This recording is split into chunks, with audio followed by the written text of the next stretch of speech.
جڑوا بچوں میں سے پہلے بچے کی نفی کی تو اب کیا حکم ہے اس صورت میں؟ چنانچہ اگر شوہر نے جڑوا بچوں میں سے پہلے بچے کی نفی کی اور دوسرے بچے کا اقرار کیا تو لعان نہیں ہوگا، بلکہ اس پر حد قذف جاری ہوں گی اور دونوں بچوں کا نسب اسی مرد سے ثابت ہوگا۔ البتہ اگر دونوں بچوں کی نفی کی تب اس صورت میں لعان شمار کیا جائے گا۔ چنانچہ در مختار میں ہے نفی اول التوأمین واقر بالثانی حد ان لم یرجع لتکذیبہ نفسہ وان عکسہ لعن۔ اس طریقے کی عبارت جو ہے در مختار مع شامی کتاب الطلاق باب اللعان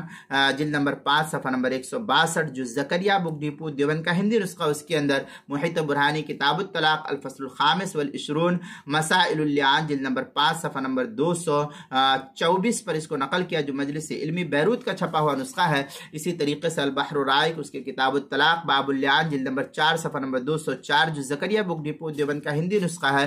اور بدائع الصنائع کتاب الطلاق